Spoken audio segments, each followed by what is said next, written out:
Hello, je vous retrouve aujourd'hui dans une nouvelle vidéo dans laquelle je vais vous parler de mes polars préférés. On est au mois d'avril, c'est le mois du polar et je me suis dit que ce serait chouette de vous faire une série de vidéos dédiées à ce genre littéraire que j'adore et que pourtant je connais pas si bien que ça.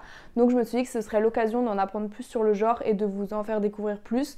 Donc vous allez retrouver tous les dimanches du mois d'avril une vidéo consacrée au polar et aujourd'hui je vais vous parler de mes polars préférés. On va commencer par le livre le plus récent que j'ai lu, c'est Les Refuges de Jérôme Loubry et je l'ai beaucoup vu sur le BookTok et je pensais que ça allait être un petit peu comme La Femme de ménage et que j'allais être déçue et finalement c'était une très bonne découverte. Dans ce livre, je vais pas vous donner le pitch du livre parce qu'en fait je pense que ça enlève tout l'intérêt du livre si vous savez de quoi ça parle. En fait moi je suis rentrée dedans sans savoir de quoi ça parlait et c'était absolument génial. Ce que j'ai adoré dans ce livre c'est que ça se lit très vite, c'est très fluide et surtout il y a beaucoup de retournements de situation. Et ça, c'est quand même quelque chose que j'apprécie particulièrement dans les thrillers. On s'attache au personnage et surtout notre cerveau est continuellement en train d'essayer de chercher la solution. Et ça, pour moi, c'est vraiment un thriller qui va me tenir en haleine. Et jusqu'à la fin, on ne sait pas ce qui se passe. Quand j'ai refermé les refuges, j'ai été complètement perdue. Je ne savais pas que penser de la fin. Je ne savais pas si tout ce que je pensais depuis le début, c'était vrai ou faux. Voilà, c'est l'effet que m'a fait ce livre, donc je vous conseille de le lire. Le prochain livre dont j'avais envie de vous parler, c'est La Revanche, qui est un livre de la sélection du prix Polar Point. Je crois que le gagnant n'a pas encore été annoncé au moment où cette vidéo sera publiée, donc je ne dirai rien. Mais j'ai adoré ce livre, mais c'est marrant parce que je ne l'ai pas adoré en termes de roman policier. Je ne sais pas comment expliquer, mais en fait, dans ce livre, on va suivre Henrik, qui est un inspecteur. En fait, il va y avoir une bombe qui va exploser dans une boîte de nuit LGBTQIA+. Et il s'avère que cet inspecteur était dans cette boîte de nuit pendant la soirée et en fait il veut pas mélanger sa vie professionnelle et sa vie privée et donc en fait il cache à ses collègues qu'il était présent lors de la soirée et qu'il est donc un témoin de cette affaire. En gros l'histoire c'est ça et moi ce que j'ai aimé c'est pas vraiment le côté policier parce que c'est un roman policier un peu typique, on retrouve tous les codes du roman policier, un peu toute la trame typique du roman policier avec une fin qui est très typique des romans policiers. Donc c'est pas vraiment ça que j'ai apprécié, ce que j'ai apprécié c'est toutes les questions de société et vraiment le personnage d'Henrik, je l'ai adoré, je me suis beaucoup attachée à lui. Et ce que je trouve très intéressant et qui est d'ailleurs évoqué dans la BD L'Histoire du polar, c'est justement le fait que les polars et les thrillers vont de plus en plus aujourd'hui prendre en compte des questions de société et en fait ils l'ont toujours un petit peu fait. Vu qu'on s'attarde sur la sociologie et la psychologie des personnages, et ben on est obligé de s'intéresser à la société et là c'est vraiment ce qu'on retrouve dans ce roman là, c'est qu'en fait on s'intéresse à comment la société évolue, comment les individus réagissent et c'est hyper intéressant. Du coup il y a toute une question autour de la religion, autour de la société,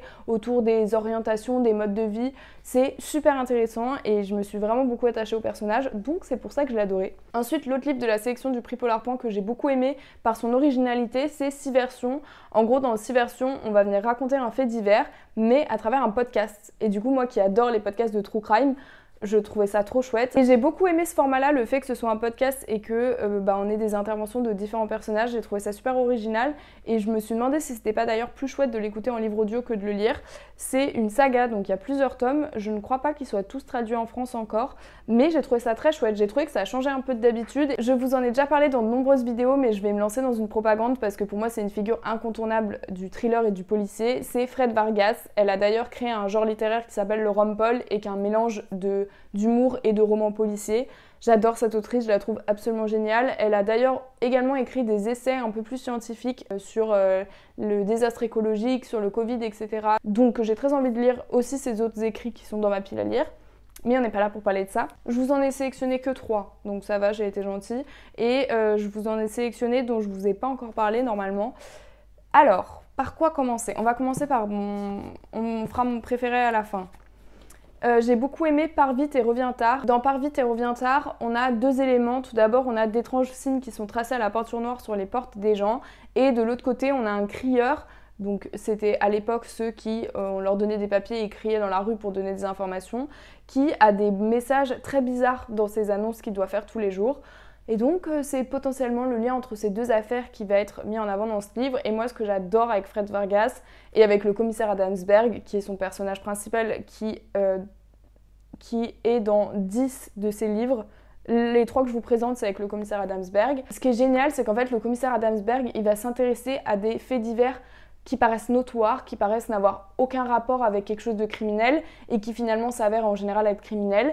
Et en fait, le commissaire, il a une façon de réfléchir qui est totalement tordue et je pense qu'il marche un petit peu avec le cerveau de l'autrice parce que du coup elle nous emmène dans des intrigues extrêmement complexes, des choses très drôles et des choses que vous allez jamais voir ailleurs parce qu'il y a beaucoup de liens avec des mythes, avec des légendes, avec des choses un petit peu locales. En fait on est dans un espèce de folklore que vous n'allez pas retrouver dans d'autres polars, en tout cas moi je l'ai pas retrouvé.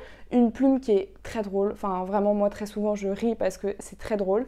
Et donc voilà, celui-ci je l'ai beaucoup aimé. Ensuite je vais vous parler de Temps glaciaire mais sans trop vous en parler parce que je sais plus à quel point ça spoil et vu qu'il est assez gros, je sais, même si c'est dit dans la 4e de couverture, je préfère pas vous spoiler. Mais en gros à la base c'est qu'il y a plusieurs personnes qui se sont suicidées, qui sont retrouvées avec un symbole à côté d'eux qui est le même à chaque fois. Et donc on va se questionner sur qu'est-ce que c'est ce symbole et qu'est-ce que c'est suicide. Et en fait c'est hyper intéressant parce que là par exemple l'histoire elle va s'entremêler avec des mythes, avec des légendes et plus que ça avec des histoires réelles qui ont eu lieu. C'est génial, on comprend pas tout et à la fin tout s'éclaire et on se demande comment c'est possible de tisser des liens entre les histoires comme ça, vraiment c'est fou. Et ensuite, mon préféré c'est Quand sort la recluse. D'ailleurs cette édition est absolument magnifique et vous allez en entendre parler parce que j'aimerais bien faire une vidéo autour de ce sujet-là. En gros dans cette histoire il y a 3 personnes qui sont décédées des suites d'une piqûre d'araignée qui s'appelle la recluse. Et le commissaire Adamsberg, il est persuadé qu'il y a un souci dans cette histoire et que ça peut pas être une araignée. Et donc il décide de enquêter sur cette affaire. Et c'est absolument génial, c'est d'un génie sans nom. C'est très dur finalement de vous donner envie de lire des thrillers ou des romans policiers parce qu'en fait je peux pas vraiment trop vous en dire. Mais en fait c'est génial, les liens qui sont faits, c'est génial, la façon dont c'est résolu, la fin de l'histoire est géniale. Voilà, je vais pas vous en dire plus mais ceux qui l'ont lu, vous savez je pense, vraiment. Allez-y. Si vous n'avez jamais lu Fred Vargas, vraiment, s'il vous plaît, lisez-la parce qu'elle est vraiment géniale et ses livres sont vraiment géniaux. Et c'est vraiment des romans policiers que vous n'allez pas retrouver chez d'autres auteurs ou d'autres autrices. Ensuite, il fallait que je vous parle d'un autre de mes chouchous qui est Olivier Norek. Ce que j'adore, c'est que Olivier Norek, c'est un ancien flic et je trouve que ça se ressent dans sa plume. On sent qu'il y a vraiment une expertise dans ce qu'il dit qui fait que ça vient de son expérience.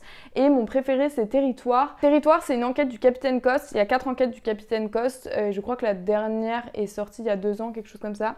Et là on est dans une petite ville du 93 et c'est une histoire autour de la drogue.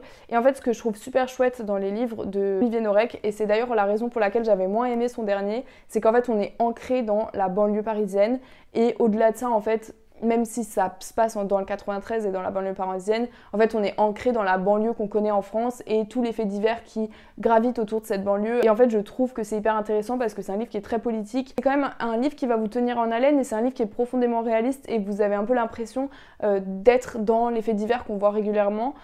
Voilà, c'est très chouette, j'adore Olivier Norek, je vous le conseille. Et je vais terminer par vous parler d'un livre qui est Ce que tu as fait de moi de Karine Jebel. Karine Jebel, c'est ma 2e autrice préférée de thriller et de polar à ce jour. Je trouve qu'elle a une façon d'écrire qui... En fait, elle écrit de façon très simple, mais elle arrive à mettre des mots crus sur des situations très sombres, très dures à décrire, à supporter. Et je trouve que c'est quand même... pas facile d'écrire ce genre de choses et de le faire avec les bons mots et de le faire de façon crue. Donc je trouve que ces textes sont géniaux et surtout c'est des livres desquels vous n'arrivez pas à sortir. C'est impossible qu'en commençant un livre de Karine Jebel, vous arriviez à le lâcher avant de l'avoir fini. Voilà, c'est l'effet que m'ont fait tous les livres que j'ai lus et celui que j'ai préféré c'est Ce que tu as fait de moi. Pareil, je vais pas trop décrire l'histoire parce que je veux pas dire de bêtises. En gros, c'est une histoire entre 2 collègues de travail et qu'en fait, c'est une histoire d'amour qui a conduit à une tragédie. Et en gros, on va voir ce qui s'est passé. C'est horrible. Il y a énormément de trigger warning, donc faites attention avant de le lire. Et c'est écrit de façon très crue. On est vraiment dans le cœur des émotions, dans le cœur de l'atrocité de l'humain. Mais c'est un livre qui vous tient en haleine. Vous avez très envie de savoir ce qui se passe. Et d'un côté, vous voulez pas lire tellement c'est horrible.